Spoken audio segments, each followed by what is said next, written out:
네, 이재명 더불어민주당 대표 체포 동의안 표결에서 무더기 이탈표가 나오면서 혼란이 더욱 커지고 있습니다. 3.8 국민의힘 전당대회 6일 앞으로 다가왔습니다. 정치권 이슈 전문가와 짚어봅니다. 동서대 남일재 교수, 부산대 진심원 교수 두 분 나오셨습니다. 어서 오십시오. 네, 반갑습니다. 네, 안녕하십니까. 예, 자 바로 들어가 보죠. 민주당이 압도적 부결을 자신을 했는데 찬성이 139표, 반대가 138표. 정말 아슬아슬했습니다. 예, 먼저 진시원 교수님, 어느 정도 이탈표는 예상했지만 이 정도일 거라고 보셨는지요? 어떻게 좀 보셨습니까? 아무도 예상 못했겠죠. 이렇게 가결 같은 부결에 대해서 예상 못한 거고요. 친명도 그렇고 비명도 그렇고 서로 좀 놀랐다.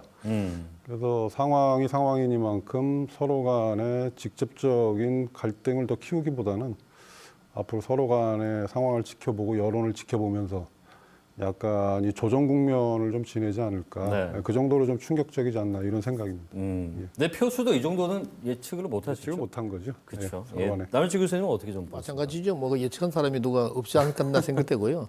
비명계에서도 이번에는 뭐 전폭적으로 부결하는 쪽으로 갈 것처럼 액션을 취했잖아요. 예. 근데 전혀 다른 양상이 나오게 되니까 좀 신병 쪽에서는 뭐 뒤통수를 맞았다 이런 얘기도 하고 있고 그 바람에 갈등이 더 증폭되고 있지 않느냐 이렇게 보는데 네. 결국은 어쨌든 간에 이재명 대표로서는 정치적 치명상을 입은 거는 이제 분명하죠.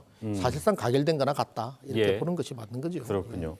민주당만 기준으로 봤을 때 민주당 169석 중에서 이 기준으로 보면은 최소 이제 이탈표가 31표가 되거든요. 이 정도로 많이 나온 원인에 대해서 예, 먼저 진시원 교수님은 좀 어떻게 좀 분석을 하시겠습니까? 글쎄요, 뭐 서로 놀란 건데 일단 뭐 속마음이 좀 드러난 게 아닐까요? 예, 그 밖에 내놓고 얘기는 못했어도 31표 이상의 31명 이상의 의원들의 속마음이 좀 드러난 것이다. 예. 그 부분이 좀 확실한 것 같고. 글쎄요, 앞으로 이분들이 어떻게 행동을 할지 그리고 이게 더 커질지 작아질지는 당내 갈등이 규합이 될지 아니면 증폭될지는 지금 상황에서는 좀 지켜봐야 될 것 같습니다. 알겠습니다. 예. 예, 남 교수님. 예. 예, 비명계가 조직적으로 이탈한 것이 아닌가라는 의심을 할 수밖에 없게 돼 있어요. 그러니까 겉과 속이 달랐다. 네. 사실상으로는 부결보다는 가결 쪽으로 관심을 가지고 있었다. 이렇게 봐서 최소한의 최면을 치러서 그래도 139대 138이지. 네. 정말 속에 있는 걸 다 드러냈다면은 이번에 가결될 수도 있었다는 걸 보여줬죠. 그게 문제죠, 그게. 결국에는 그 원인은 이재명이라는 분에 대한 기본적 거부감이 있었을 거예요. 네. 기본적 거부감이 있고 다음 자기 총선이 과연 될 것인가.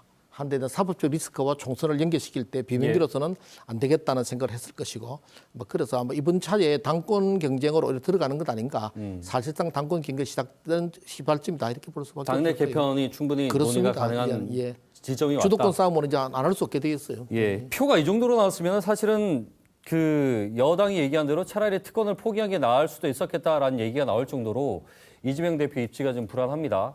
자, 진시원 교수 어떻게 보십니까? 이게 이 상태로 총선까지 갈 수 있을런지 아니면 뭐 사퇴 얘기도 벌써 나오고 있어요. 예. 먼저 지금 민주당이 먼저 매를 맞고 있는 것, 그다음에 국민의힘에서 김기현 후보가 당선이 돼서 땅 문제가 불거지는 것, 이렇게 되면 또 앞뒤가 서로 바뀔 수 있거든요. 예. 공수가. 그래서 먼저 매 만든 게 좋은 건지 아닌지는 그건 좀 지켜봐야 될 것 같고요. 저는 이재명 대표가 대표직을 유지하느냐 못하느냐 이거 한 세 가지 정도 측면을 봐야 된다고 네. 봅니다. 하나는 지금 손에 그 칼을 들고 쥐고 있죠. 이 검찰 정권의 의도입니다. 계속해서 이재명 대표를 사법 리스크, 사법 덫에 걸려놓으면서 이 덫에 걸려놓고 걸어놓고 계속 총선까지 질질 끌고 가겠다는 게 지금 뭐 윤 정부의 입장 아니겠습니까? 네. 그걸 하나를 또 봐야 되는 거고 또 하나는 국민의힘의 입장이죠. 민주당의 대척점에 서 있는 양대 정당 중에 하나인데 국민의힘 의원들 뭐 내놓고 그렇게 얘기하지 않습니까? 이재명 체제로 총선까지 가야지 우리한테 유리하다. 세 번째 봐야 될 것은 좀 국민들의 입장이라고 보는데요. 지금 여론조사 보면 방탄이라는 말에 상당히 국민들 다수가 긍정적으로 그렇다라고 보고 계십니다. 그리고 지금 그런 연장선상에서 여론조사상으로 민주당이 국민의힘에 뒤지고 있거든요. 예.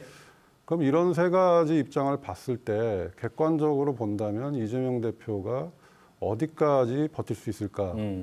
지금 이런 상황을 국민들과 정치인들 여야를 떠나서 아마 속내로는 하고 있지 않을까. 그리고 이재명 대표도 어느 정도 이런 생각을 좀 하고 있지 않을까. 그리고 중요한 것은 이재명 대표 자체가 목적이 아니고 정권 교체를 위한 수단이라는 그런 생각들도 좀 하고 계시지 않을까. 그렇지만은 앞으로 이제 퇴로를 만든다면 예. 어떻게 만들 것인지, 어느 시점에 만들 것인지 그런 고민도 좀 하고 있지 않을까. 저는 이렇게 좀 조심스럽게 생각합니다. 이게 일단은 그 검찰이 무리한 수사다라는 비판을 감안하더라도 국민적인 당연하죠. 정서가 그렇죠. 절반 이상은 뭐 이게 방탄이다라고 보고 있는 만약에 시선들이 있으니까. 방탄이 이겨서 나중에 이재명 대표가 살아남는다면 그때는 진짜 제대로 된 정치 개혁이 이루어질지도 모르겠어요. 네.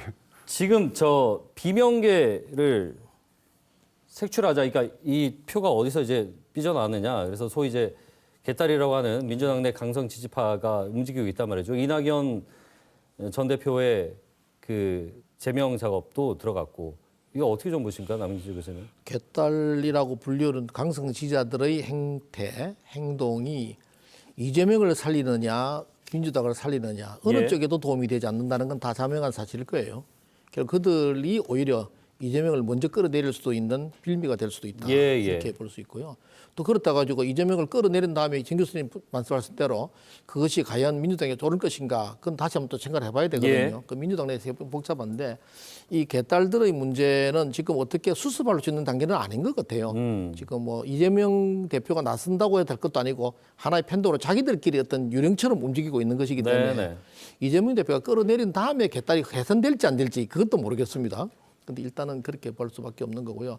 이번 이런 걸 놓고 좀 비명계에서는 이 개딸들의 움직임을 좀 더 증폭시켜 가지고 오히려 이재명 대표에게 데미지를 주고 거기에 당권을 앗아오는 비대위로 가든지 뭐 어떻게 네. 하든지 할 수 있는 그런 쪽으로 가지 않겠다 생각을 하는데 방금 정 교수님 정리를 잘해준 것처럼 국민의힘에서는 이제 뭐 꽃길이에요. 이래도 좋고 저래도 좋고 네네. 이재명 대표가 나가도 나가는 대로 있으면 있는 대로 좋은 거죠. 있으면 계속 이제 사법 리스크가 아니고 실제로 사법 처리를 돼야 될 사람이니까 알겠습니다. 계속 뭐 법원에 불리갈 거 아니겠습니까? 예, 민주당은 지금 개파 갈등 생기면서 이제 비대위 체제까지도 볼 수도 있는 그렇습니다. 상황이 예. 된 거죠. 예. 자, 이번에는 체포 동의안 부결이 됐지만 추가적으로 다시 구속영장을 청구할 수도 있다는 전망도 나오고 있거든요. 다시 나온다면 어떻게 좀 보시겠습니까? 뭐 당연히 되겠죠. 뭐 대통령과 한동훈 장관의 성향이 그래 왔고, 그다음에 지금 검찰 내부에서도 언론을 보면은 계속해서 내겠다는 거 아닙니까? 백현동, 정자동, 그다음에 쌍방울 대북 송금 문제 이렇게 해서 계속 내겠다는 거죠. 그래서 영장 청구 계속 하겠다는 것이고, 아까 말씀드린 대로 총선 전까지 계속해서 이재명 대표가 죽기 직전까지 질질 끌고 가겠다는 그 의도기 때문에. 계속해서 끌고 간다. 살라미 전법이죠. 쪼개서 예. 계속해서 기소하고 피의 사실 언론에 흘리고, 그 다음에 또 불구속 기소하고, 그 다음에 뭐 체포 동의안 또 내고, 또 재판정에 계속 쓰게 하고, 이제 이런 게 이제 그 플랜이고 작전이라고 다 국민들이 알고 있기 때문에 당연히 뭐 또 청구할 것이다. 네, 그렇게들 알겠습니다. 생각하고 있는 것이죠. 자, 국민의힘 얘기로 좀 넘어가보죠. 전당대회 이제 며칠 안 남았는데 뭐 나경원 전 대표 후보 나오지 않을 때만 해도 김기현 무난하게 되지 않을까라는 전망도 있었는데 지금 땅 투기 의혹 때문에 상당히 네거티브전 양상이 됐습니다. 남 교수님 어떻게 좀 전망하십니까? 김기현 후보에 대한 땅 투기 의혹 분명히 문제는 있어요. 그게 김기현 후보에게 데미지가 맞는데 예. 그렇다고 해서 그것이 지금 안철수, 뭐 천하람, 한기현 이분들의 세를 확장시키는 데 도움을 줄 것인가? 라고 볼 때는 꼭 그런 것만은 아니다. 그러니까 김기현의 위기가 예. 다른 후보들에게 기회가 되는 것은 아니지 않느냐. 그래서 그런 면에서 이 세 후보의 자체 득표력이 그렇게 올라가지 않는 한 김기현이 그런 땅 투기 의혹에도 불구하고 뭐 무난히 1위는 할 것이라 보는 게 대체적인 여론 아니겠습니까? 예. 그래서 예. 우리가 이렇게 보는데 아마 1차 투표에 끝나지는 않을 것 같고요. 뭐 결선 투표까지는 갈 것이다. 갈 거다. 갈 것이다. 예. 거기에는 땅 투기 의혹이 조금 작용을 했지 않겠나 싶은데 김기현 후보가 거기서 뭐 몰락하거나 떨어지거나 이런 건 아니니까 예. 그런 정도는 아니지 않겠는가 이런 그럼에도 생각합니다. 김기현 후보가 여전히 유리하다 이렇게 여전히 보시는 거죠. 유리하죠. 다만 천하람 예. 후보가 좌충우돌식으로 집값 모두 까게 하고 있는데 알겠습니다. 여기에 어느 정도 뭐 바람이 불는지는 좀 지켜봐야 되겠습니다. 진 교수님 어떻게 보십니까? 이게 결선 투표까지 가겠다라는 얘기는 이제 3명 중에 압도할 후보가 없다라는 얘기지만 김기현 후보 유리해 보인다. 예, 진 교수님 생각은요? 뭐 지금 1강 3중 아니면 1강 1중 2약 뭐 이렇게들 구도가 돼 있지 않습니까? 근데 제가 보기에는 지금 여론조사상은 국민의힘 지지층이거든요. 네. 근데 투표는 권리당원이 한단 말이죠. 권리당원들 생각은 윤석열 대통령을 중심으로 당과 대통령실이 뭉쳐야 된다고 보는 사람들입니다. 그래서 제 생각에 지금 김기현 후보가 결선 투표 안 가고 1차에서 바로 당선이 될 수 있는 가능성이 점점 커지고 있다. 그리고 뭐 결선 투표를 가더라도 이변은 없을 것 같다. 그래서 뭐 무난하게 김기현 대표로 가는 것 같은데 문제는 그 이유가 되겠죠. 예. 이제 지금 이미 당내 경선에서 땅 투기 문제가 이렇게 불거져 있기 때문에 지금 이재명 대표에 걸려 있는 문제가 당연히 또 김기현 대표에게 넘어가는 것이거든요. 뭐 야당 그래서 공세 이어지겠죠. 그렇습니다. 그래서 길게 보면은 아까도 말씀드렸지만 매를 먼저 맞는 거, 뒤에 맞는 거 어디가 유리한지는 총선까지 시간이 아직 많이 남았다. 알겠습니다. 네. 자, 마지막 질문이요. 국가수사본부장으로 임명된 정순신 변호사가 이제 아들 합병 문제로 하루 만에 내려왔는데 이제 검증 책임론 얘기가 나왔습니다. 예, 남 교수님 어떻게 보시는지 좀 짧게 정리해 예, 주시죠. 결국에는 뭐 후보 사퇴 후폭풍은 있죠. 임사 검증 실패는 분명하고요. 그게 내가 주무장관인 한동훈 장관이 정무적 책임을 느낀다 이렇게 예. 말을 했어요. 그런데 그것이 뭐 법적 책임을 지겠다거나 정치적 책임을 뭐 지고 어떤 문책을 당하거나 그럴 상은 아닌 것 같고요. 포괄적 책임. 뭐 포괄적으로 상징적으로 책임을 느낀다라고 말을 했는데 결국 이번에는 좀 이게 인사 시스템에 대한 재고는 분명히 있어야 되겠다 이런 생각을 할 수밖에 없죠. 예. 그렇게 이것도 계속 윤 정부의 부담이 안 되겠습니까? 인사 논란이 당연히 계속 부담이 때문에. 되죠. 뭐. 예, 알겠습니다. 더군다나 그보다는 정순신 변호사가 그걸 숨겼다고 하는 거. 그게 더 문제가 되겠죠. 알겠습니다. 그게 업무 방해가 안 되겠나 지금 보고 있거든요. 진시훈 교수님은 마지막으로 어떻게 보시는지. 예. 오랜 기간 다 같이 특수부에서 같이 근무를 했던 검사분들 아니십니까? 지금 검사 정권 내에서 뭐 몰랐다는 거, 숨겼다는 건 좀 말이 안 되는 것 같고요. 국민들이 보기에 지금 검사 정권이 모든 것을 다 쥐고 흔들고 있고 인사 추천을 하고 자기들끼리 검증하고 이거는 국민들이 보기에 되게 안 좋죠. 네. 오죽했으면 보수 언론인 조선일보나 동아일보에서도 검사 정권 검사들 지금 요즘 너무한다 이런 비판 기사들 칼럼이 나오고 있거든요. 그래서 지금 검사 정권이 좀 도가 지나치지 않나. 이건 이제 보수 언론인들도 그렇게 생각하고 있다.